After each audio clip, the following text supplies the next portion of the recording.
Hello, everyone, and welcome to today's webinar. I'm Oscar, CEO and co-founder of EDL, and I will be your host for this exciting session today. We are thrilled to have you here as we explore how AI technology is revolutionizing entrepreneurship and innovation support in ecosystems around the world. Today, we will dive into the inspiring story of Lethbridge in Canada. While it may be a smaller city population-wise, it punches far above its weight and ambition and vision.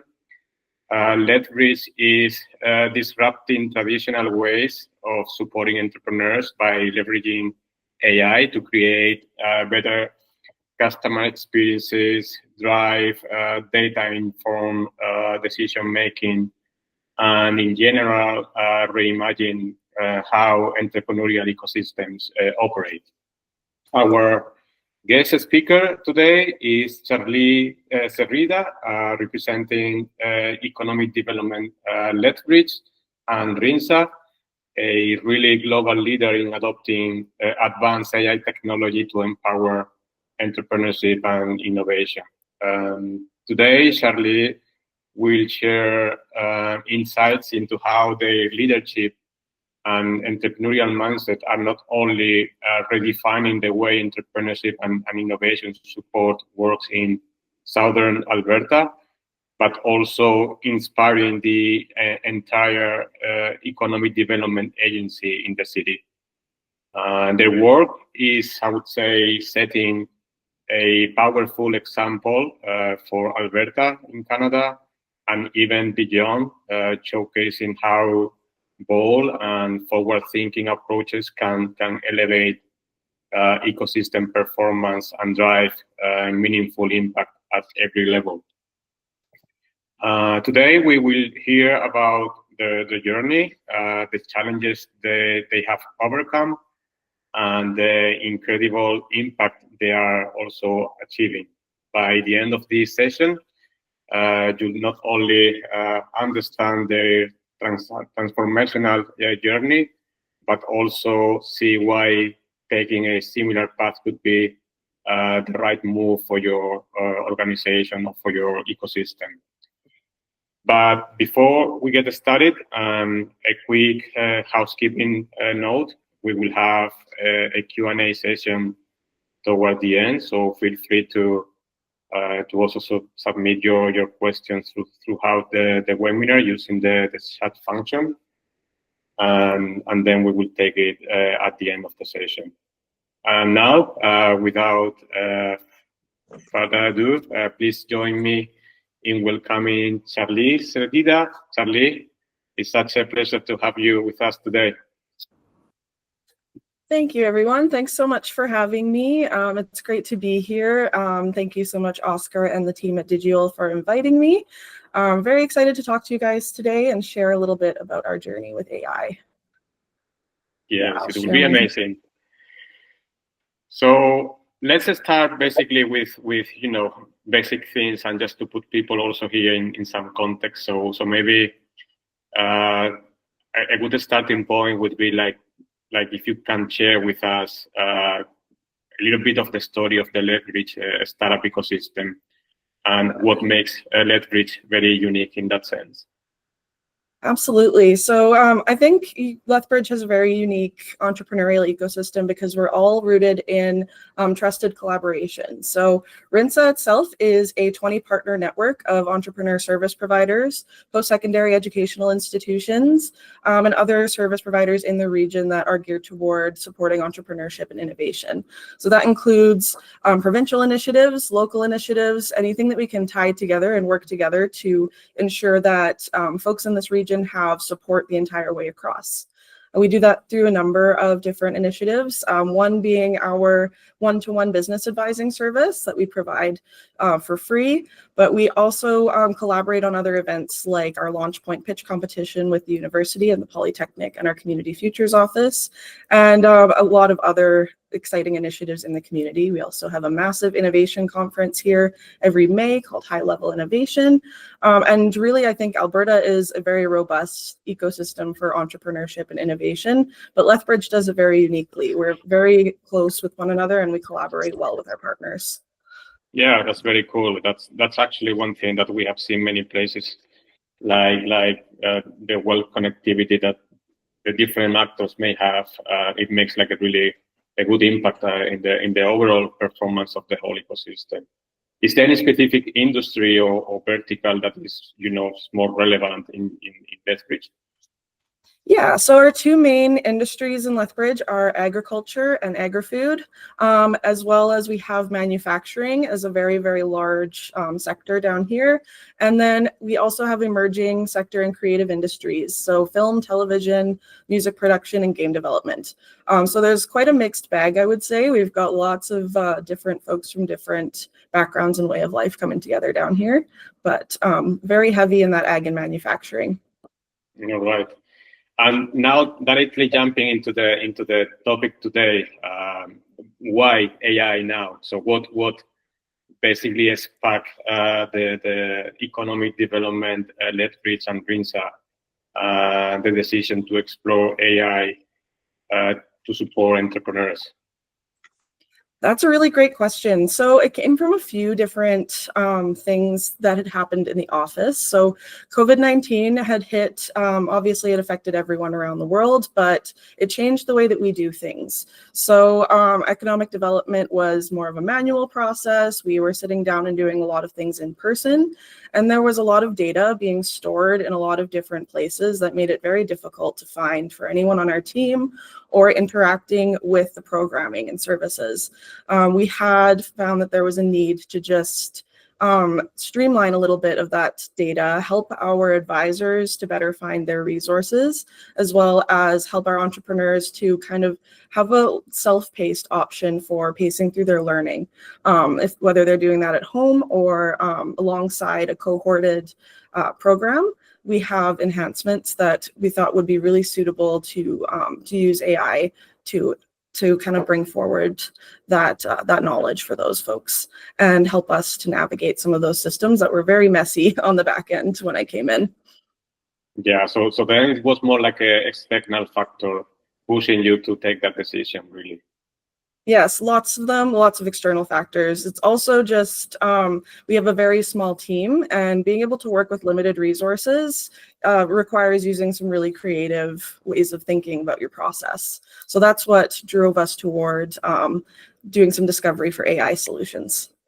All right. And I can imagine like for anything that you want to start, the first steps are usually the hardest ones. So how did you get started with AI? Did you already have like a clear idea of what you wanted to achieve, or was it more about, experimenting and then moving from there? Yeah, so I started, as a lot of folks might have started, with AI by exploring ChatGPT and very similar tools that are kind of an all-encompassing, more search engine-like tool when they first came about. So by using ChatGPT to just kind of work through some of our old documents and reformat, reposition some things, or even amalgamate some data, I noticed that the way that it was able to work with the context that I was providing was very unique to any other technology that I'd seen before. So we started kind of looking at what are the other applications and use cases behind these types of softwares? What could we be doing with that? So after that, I tried a couple different use cases. I went on and started using an auto scheduler called Motion, and that was kind of streamlining my calendar, both using a booking link and by sorting tasks. And so I kind of got my feet wet that way and started linking things together, utilizing APIs, personal access tokens, to connect some applications we were using. And then it started to make sense where we could be taking so much of this data and putting it into a more closed system for internal use if we could make something like that happen. So that's where it kind of led, is just there's a lot of information in different places. There was no existing way to manage it that wasn't already pre-built in our system. And I think that the solutions that have slowly started coming out over the past 3-4 years have been kind of showing how you can use them in different ways, and in very, very different ways, I should say, because using my Motion app compared to ChatGPT is a whole different interface and a whole different way of communicating. Yeah.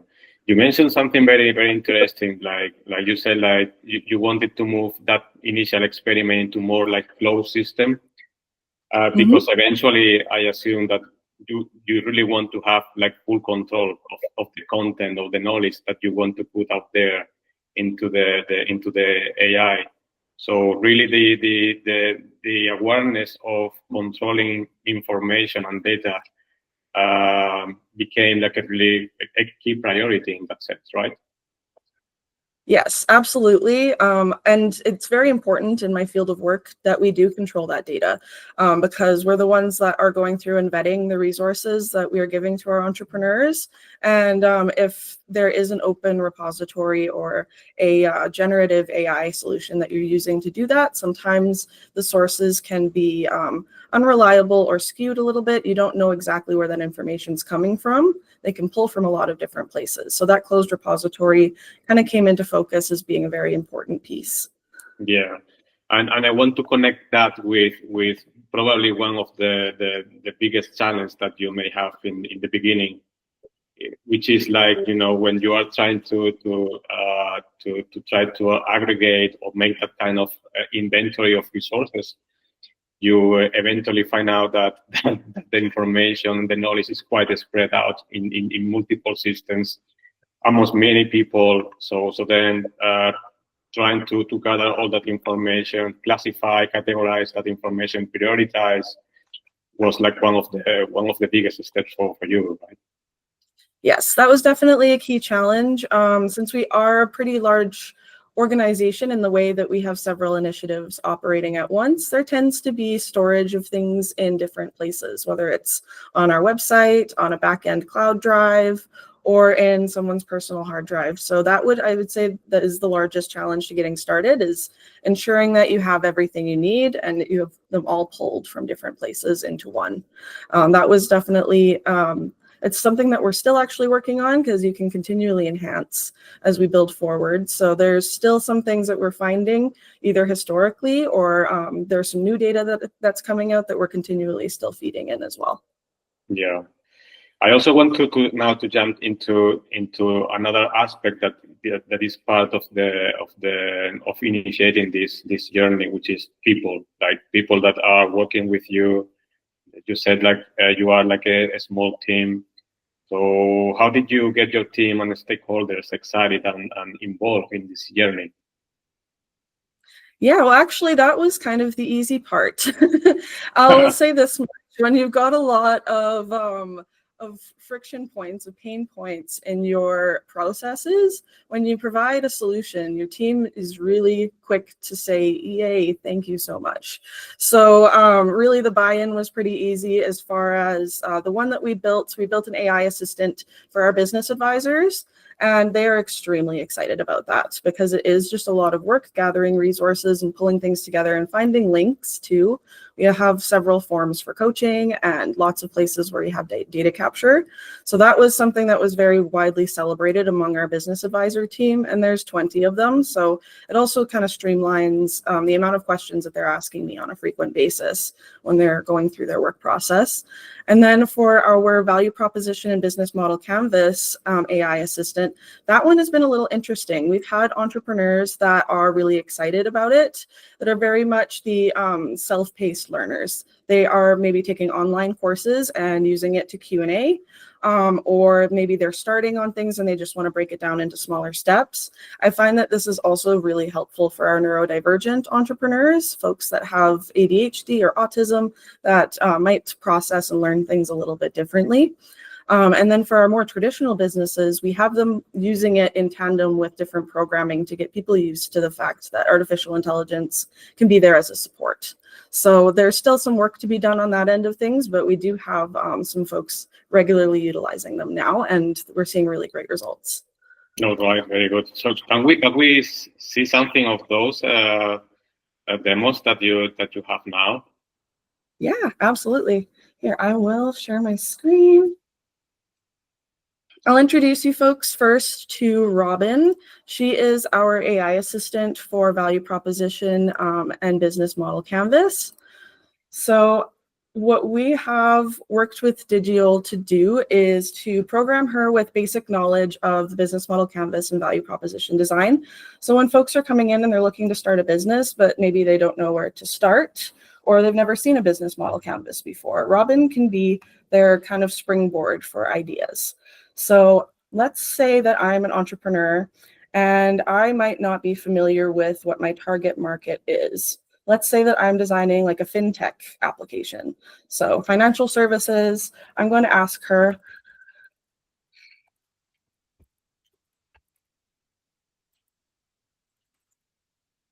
app to help amalgamate my banking applications for consumers. What would my target audience look like? How would I go about looking for my first customers? And this is all data that we've fed into the backend system. So we've taken different workshops that we've given for our entrepreneurs in the early stages, as well as all of our context documents to go with. So here is her response. Based on the provided content, your target audience for the fintech app would likely include tech-savvy individuals who use multiple banking applications and seek a convenient solution to manage their finances seamlessly. So then she goes a little bit further, and you can see that she's suggesting customer interviews and segmentation, and developing a customer profile, which is exactly what I would advise an entrepreneur to do when they're first starting out with this process. So let's try again here and say, okay, great, I understand that well. Where should I start looking for distribution channels? Actually, let's maybe make that marketing, because marketing is a little bit different for applications.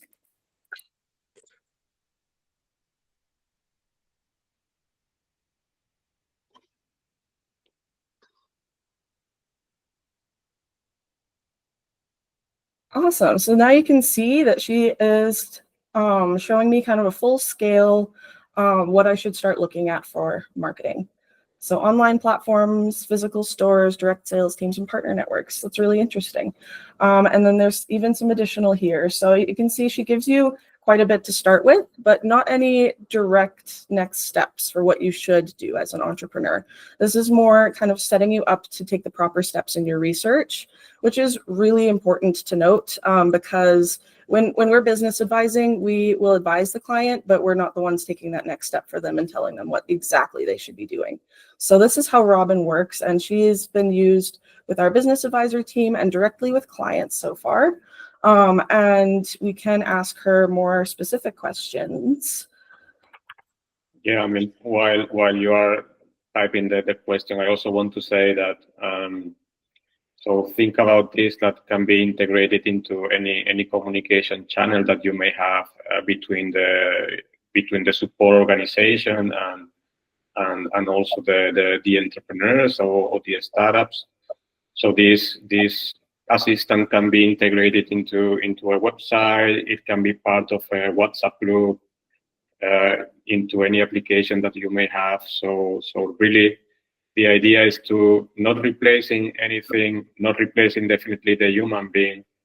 It's also about how you can augment the capacity of the knowledge that you may have and the people involved in the supporting functions. Exactly. And I will say that this comes really strong into our business advising, because a lot of the time we are trying to work with clients that kind of have a baseline education and try to help them build their business. So we might be referring outward to other pieces of education first, and this kind of brings it back to a more Q&A format without taking out the human element. They still need their advisor to come in and help them with these things and help them identify these things as well. So that is Robin. Yeah, and I'm really excited about her. Yeah. Are you showing the other one as well? I can show the other one. Yes, this one is brand new. So it's still a little bit limited in the knowledge, but this is our AI assistant for our business advisors. So we have named her Charlie AI. And the whole reason for that is because my advisors come to me for everything. I'm kind of our central knowledge hub for our business advising team and for the entrepreneurial ecosystem in the South. So I wanted to kind of make this a little more tongue-in-cheek and kind of base it off of how would I answer these questions as our business advisors are asking them. So right now our priority is to fill this with training material, onboarding material, and different resources that we use regularly with our entrepreneurs in advising, as well as resources that exist in our service catalog. So for example, I am a Tech Connect business advisor. What resources should I look at for training?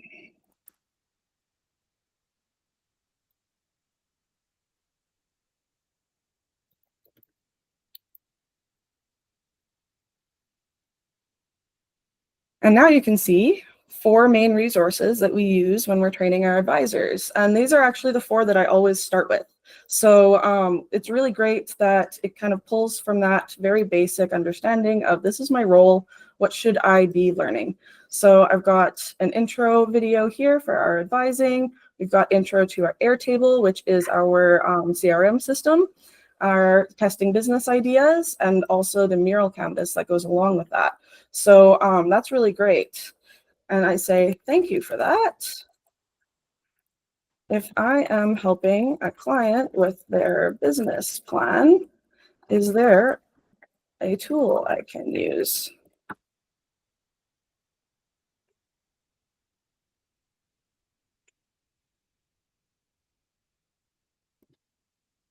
Yeah, so as you can see, it's still repeating a little bit. So there's still some more knowledge that we need to feed in there, but this is the correct answer. We would use the main mural for testing business ideas because they could use that as an additional to their business plan. So there is still a little bit more work to do, but the end goal for this is that our advisors will be able to log on and ask me for these resources without having to run them through every link in every area of our website to try and locate them.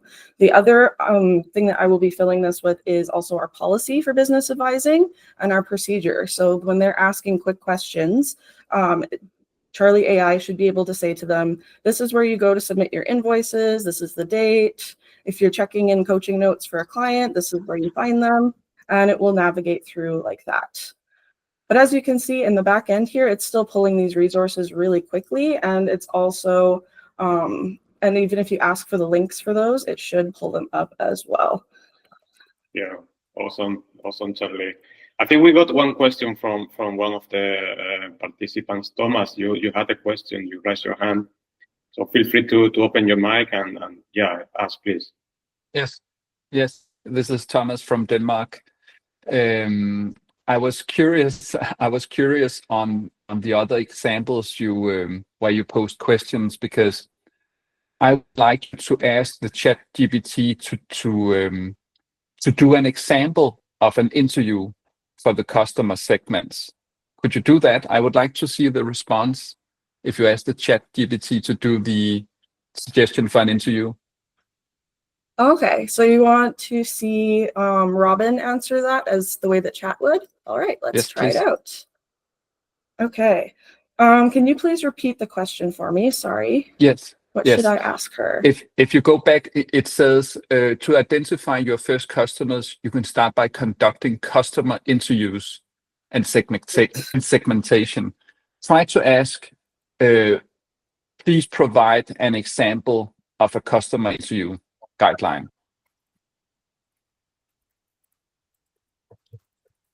Of a customer interview guideline. Yeah. Let's see what she says. Okay. Yeah. That probably didn't need a question mark, but still. All right, let's see what she says. Yes. Awesome. Okay, it looks great. Yeah, Yeah, so we've actually, in the back end here, just so you know, for some context as to what we've put in the repository, we've taken some transcripts from previous workshops, as well as any kind of open source education on entrepreneurship and innovation that we've vetted before. So a lot of this is based in David Bland and Alex Osterwalder's work as well. So you'll see a lot of that come through and how she answers. Yeah, it's great. Thank you. Awesome. You're welcome. All right. Is there anything else anyone would like to see from either of our AI assistants? Well, definitely there is something that is very relevant, which is, how the interactions are captured based on that. So that's basically the other aspect of this solution, that you get to know all the dialogue between the users and the AI. So then that is like a very powerful information, in this case for Lethbridge, to really understand what the entrepreneurs and startups are asking, and at the same time identifying patterns there at any levels, about sentiment also, and also based on a specific scoring provided by the AI system, you can also identify the gaps that you may have in your knowledge, that basically gives you like a clear direction about where you have to improve your knowledge base. So that's something, that kind of intelligence also on the admin side is, I think that's the other aspect.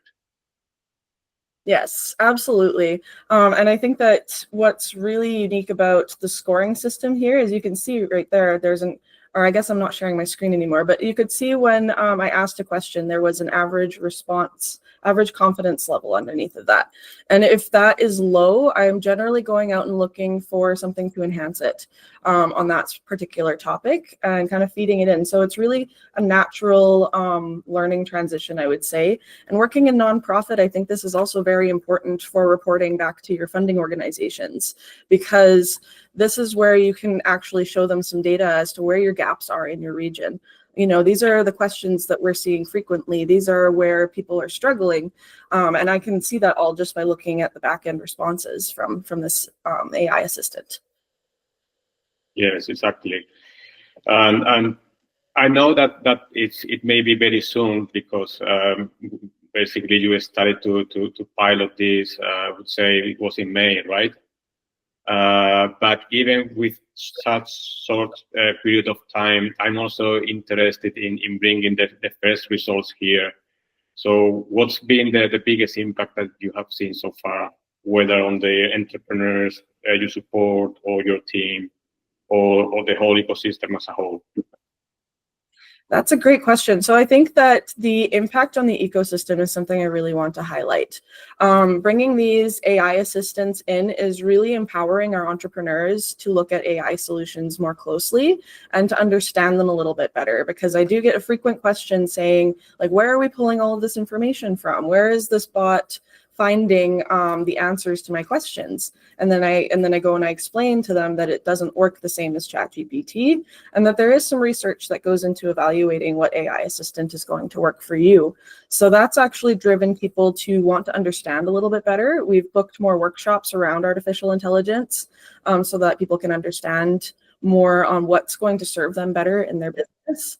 And I would say the business advisors are also extremely happy with the fact that they don't have to wait. If it's over a weekend and they're having a meeting with a client, I might not be able to make it or answer their emails very quickly. They're happy to have something they can springboard a very quick administrative question off of, or ask for something that they can't find in a previous email or in a previous thread somewhere. And then on the entrepreneur side of things, I think that it's actually been an enhancement to our live workshops and our existing services. So we have low capacity as far as delivering live, as we are a small office. And on each of our partner organizations, there's usually one key team member that's leading the initiative. So there's limited that way. And I find that the AI tool has been helping to kind of facilitate some of the Q&A in lesson. as well as just off of the side of folks' desks. If they can't make it to meet for an advisory session or something, there's at least something they can springboard their questions off of and gain some clarity.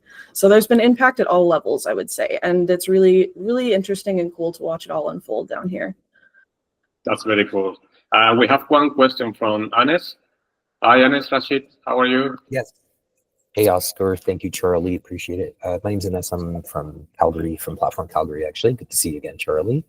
I just had a quick question around training that model. Like, who actually did the development work for you guys? Did you internally develop? Do you have a dev person on staff, or did you all kind of help and support the dev side of things?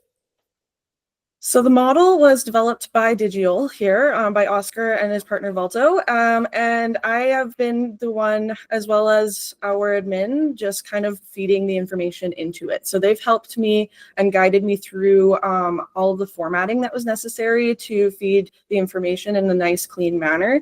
They've also walked me through kind of what does the repository, like what does the model understand and what is the best way to format that information. But they have really been instrumental in guiding that process as well. So I would say big props to them. Thank you so much for all of your support through that. But as far as aggregating all of the information, it's been myself and a team of business advisors as well to just determine what is priority, what is important for the entrepreneur to know. And let's refine and let's also enhance as we go along. And sorry, follow-up question. How long did that process take for you to kind of build all that information, format it in a way that's digestible by the platform and whatnot? Well, it's still ongoing because we learned some lessons and we find some speed bumps here and there. There's a lot of challenge in the historical data. So if you have things that you've maybe like videos, maybe you've recorded before we were doing transcription or things like that that are kind of pre-tech, I think it takes a longer time to reformat that and make it digestible for the model. But honestly, as far as the actual resources go and that kind of formatting piece, it went pretty smoothly, pretty quickly, as long as you can find all pieces of the context you're looking for. So I'd say gathering it is the uphill climb, finding everything you need, and then as soon as it gets down to formatting, as you can actually use another AI system to help you do that. I've been using ChatGPT to help me with that, and also just kind of running through for feedback from other folks on my team to make sure that I've got everything. Perfect. And sorry, how long was that time to gather and say? It's still ongoing, but the first batch of information that we fed into it, it only took me a couple weeks to get it all together and fed it up, and it was already responding well to start with just a small segment. So I'd say it kind of depends on what you have as far as capacity and timeline. It was very kind of natural and free flowing as we worked together to build it up. Yeah, and I also want to say that it's because the Charlie and her team is basically taking the lead and the responsibility to also to jump directly into this process. But there is also a way where you can accelerate the process. You just need to basically to share the content that you want to use for that assistant. And then the system will be available in a couple of days. So, but because there has been like a learning process here about how it works, how to format the content, and also their own availability to work on that. So then the whole process got delayed a bit. But actually, the way when everything is on our side, so basically the time to deliver is quite soon. Yes, it was very quick. From providing information to delivery, it was very, very quick. Yeah. So it's just kind of when you're building up the information, I think you should take as long as you need to ensure that it's solid. But as far as launching, once everything's in place and properly formatted, it's very quick. Yeah. Yeah. Sorry if I can. One last question around just privacy concerns. Mm-hmm. How did that work in terms of like the information that you were sharing? Is this kind of a closed AI model that only you folks have are able to put information in? Were there any privacy concerns when you were trying to launch this? How did you get around them? Yeah, so that's a great question. And yes, it is a closed repository system. So we are the only ones that have access to the back end, and we're the only ones feeding it. So that played a huge part, especially in economic development. You want very regional specific information. So yes, we have it as a closed repository. And as far as FOIP considerations go, because I know that since Digiol is over in Finland, we did have to consider our data privacy and information. And I found some different loopholes around that by using other platforms to serve a different purpose. So for example, my business advisors, they have links to a coaching form, but they also have links to the back-end coaching data, to the client data, and to our entrepreneur journey plan data. And so we don't really necessarily want the AI to read all of that data, but we want them to be able to still navigate the coach to where it exists. So I've set up a link tree that holds all of that stuff in one place, because they're generally using it in a meeting setting. And then that's what the AI assistant will pull from the back end and provide to them.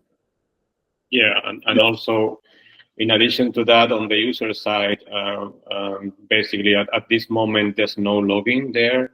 So basically, all the information that is captured is anonymized.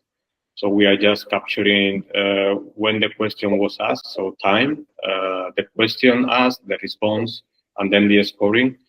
But then for future, of course, there will be logging options where basically based on the user terms, they decide what data they want to share and what not and with whom. So everything fully aligned with the GDPR regulatory things that we have here in Europe. Yeah. Yeah, and I'll say that having the data come in and be anonymous has actually helped us to analyze better where our gaps are. We don't kind of target it toward one specific entrepreneur, one specific coach that keeps asking questions. We get that more full scale, and it takes any kind of bias we have out of analyzing that data in the back end too. Yeah. All right, good. So we also have one question here about the technology pieces used. So I'm not really the technical guy here, but basically we can divide the solution mainly into pieces. One is, of course, the knowledge of 3 pieces. So we have the user interface, which is basically what you just saw from the chat list demo. Then we have the knowledge page, which is basically the place where you upload the content that will feed the AI assistant to basically to respond the questions asked by the users. And then you also have, of course, the LLM, and basically we are building the solution in a way that we are LLM agnostic. So we can use basically OpenAI, Meta, whatever you have in mind. So we want to give full flexibility to the customer so they can decide the kind of LLM they want to work with. But at the same time, as this is evolving field that is changing dramatically every single month, I would say, ultimately it also depends on creating also the kind of user experience that you want to bring to the final user. It will also impact the kind of LLM that you want to use and so forth. So again, we want to give full freedom to customers to decide which one they want to use.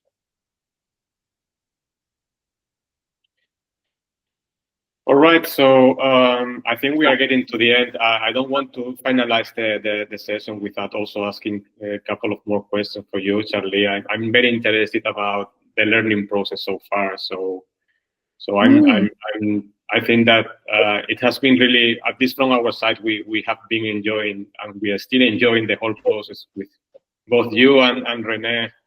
But what has been the biggest learning for you so far? Absolutely. I'm also very, very much enjoying the process. It's been a lot of fun.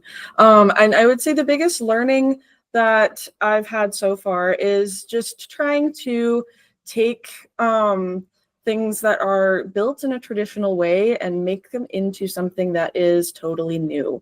That has been a huge learning curve. The formatting piece was big, I think, to kind of understand how I should be putting my data in the back end, how it's going to read it properly and what the context is. I think there's also a really big important factor that might sit outside of the direct work that we've been doing together, but I've learned a lot about prompting and how to properly prompt AI to get the information that you need. And I think that's actually helped me better understand how I should be framing my data when I'm putting it into the back end. And then another thing that has been a major learning for me is how exactly the closed repository and generative are drastically different. They're extremely different models. And I think that this use case has really kind of unveiled that there is no one fixes all solution in AI. There's very targeted and tailored and very unique tools out there for each of your business use cases. This one happened to be the perfect one for what we need in our field. And but through this discovery process, there's been ways of using other AI tools to feed into this data. There's been ways of kind of learning other methods of getting the information that you want that I think is really, really important and impactful. So if anyone has an opportunity to attend an AI class that focuses a little bit on prompting and the different tools, I absolutely recommend it because it's really fascinating the way that you can get those tools to work with you. Yeah, that's true. So it's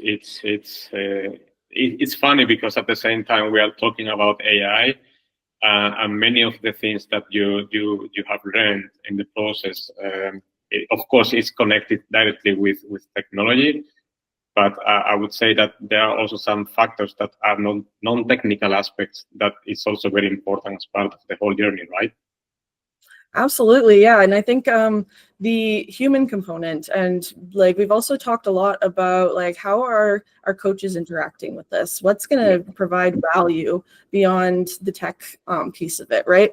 And like how do we want to see this bot communicating with people, and how are people going to really kind of take to that as a trusted form of communication for themselves? So there's been lots of discussion on adding the human element, using AI as a reinforcement tool, as an optimization tool, and as a tool that's going to help to complement human work. So we're not waiting for it to take over what we do, but we're actually using it to enhance what we do and to streamline things that might bog us down in our day-to-day life. So that's another really big learning, I would say, through this process. Yeah. Could you imagine now your life without this AI system? Yeah, I honestly can't. I can't believe how much of the process used to be manual now that we've been using with these tools. Yeah. It's really crazy the amount of time savings that you have as well, even just with using them to reformat or bounce ideas off of. AI is also really great for brainstorming. That's another thing I really wanted to highlight. That's a great tool for brainstorming too. Yeah. So just to conclude the session, what kind of advice would you give to organizations like yours who are just starting to think about adopting this kind of AI assistance to support entrepreneurship and innovation? Absolutely. So take an inventory of your pain points in your organization, in your processes, in your day-to-day.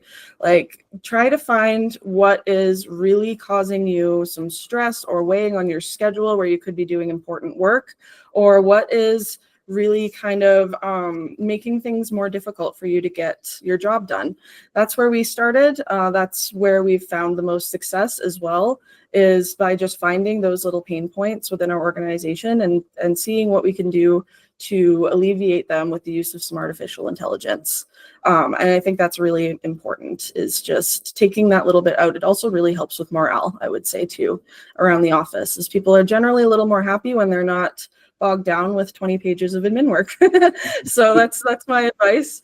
But start small too, start with something that really well and that you want to test out the capability with, because I think that's where we really shone with the business model canvas and value proposition design bot, is like we know that content really well. So we knew that we were able to test it really well and understand where the gaps were, and then start using the system of the average confidence scoring as well to complement. So I think that's my biggest advice, is start small with something you know really well and find your pain points, because that's where you're really going to want to bring in some tools to help.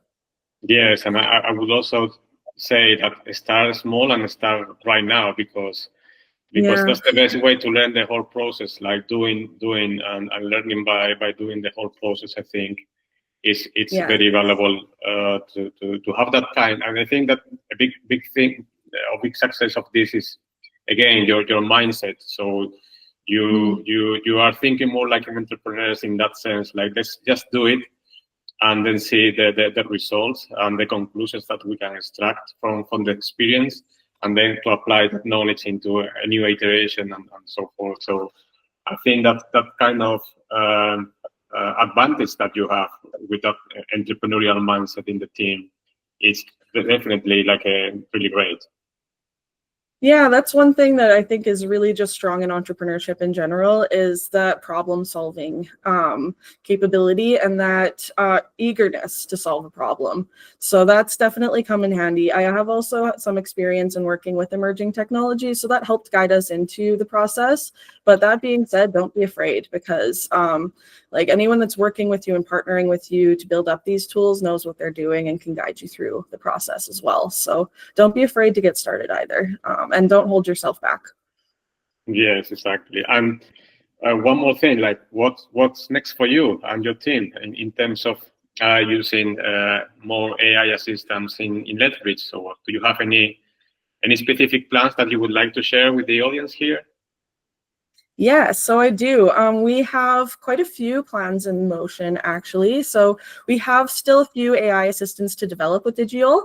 One of them is going to be for our partnership group, so that we can host all of our different policy documents, different historical pieces. RINSA released a 10-year impact assessment a couple of years ago, which is really great read. So those kinds of resources to really help people get acquainted with the partnership as they come in. We're going to use that, and so they can springboard questions, because making new partners in a region that's very close-knit can sometimes be a challenge. Coming in as a new person, you want to make sure that you know things and you kind of understand the group you're coming into. So that was the vision for our next one. But there's also lots of consideration around AI for our market intelligence and for our other economic development initiatives, such as investment attraction, to kind of really help and amalgamate the local resources available when there might be a company that's looking to settle in Lethbridge. So we're looking at that use case as well. We're looking at a few more across different initiatives, because we all work in slightly different ways, but together in their economic development agency.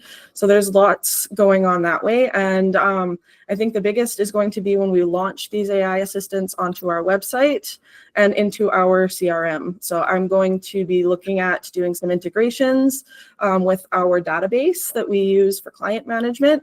And we also use a lot of automation with that too. So I think what's really going to be interesting to watch for is how our client management system really grows and becomes this really great system for identifying need, for tracking referrals, and for really seeing how our entrepreneurs are engaging in our ecosystem the whole way across. So that's the big picture. And I know it seems like it's going to be a lot of work, and I'm excited for it. It sounds really amazing, Joe, and definitely I can easily imagine like deploying like a full army of AI assistants, each of them focus on different topics, and at the same time aggregating all those interactions into I would say a sort of truth for Lethbridge that can be used for many analysis and understanding and intelligence for many purposes. So amazing vision that you have, and congrats on taking those first steps, Charlie. Yes, thank you. It's been really fun and a lot of learning, but really great learnings coming out of it. You know, you learn a little bit more about your own organization as well, and you learn a little bit about how you can make different collisions work in different sectors and different areas of your work, and how emerging tech might be able to really help with that. So yeah. I've enjoyed it a lot. Thank you so much. Yes, I really hope that the audience has enjoyed this conversation. Now it's time for any of you to drop your questions here before concluding. We got one from the chat, and that is actually one of the most frequently asked questions also for us when having conversations with customers, which is like, Charlie, how much content did you have to feed the AI to get good responses? People think in general that they need a lot of, right? Yeah, actually, that's a pretty large misconception. We only had like, I think 4 resources in the back end when we started working with the business model canvas and value proposition design. And it was already operating with pretty high confidence. Like, it doesn't take a whole lot. I think the context is important. So the massive information might not be what's needed, but the context behind it and the way that it understands how to pull it and what it's useful for is really important. Yes, and I also want to mention here that basically the kind of format that we use to feed the system is basically plain text. So now you can imagine that it's like very low weight file, like can be like 10 kilobytes or something like that, depending of course on the length, but you know, it's like really small in that sense. So we really don't need too many materials or documents or files there.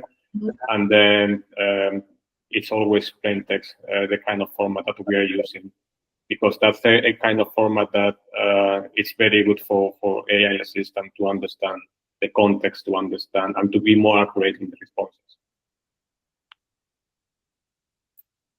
All right, so any more questions from any of you? Now is the moment before concluding.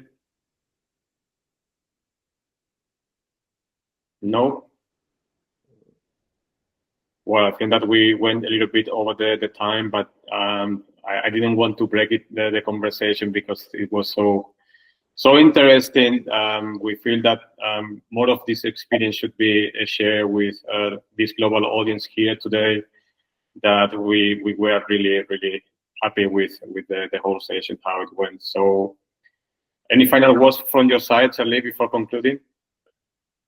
I just want to say thank you so much for coming out and listening to our journey. And please feel free to connect with me on LinkedIn if you have any additional questions. I will drop that in the chat. But yeah, I really appreciated the opportunity to come and speak to everyone here. And I hope that you've been inspired.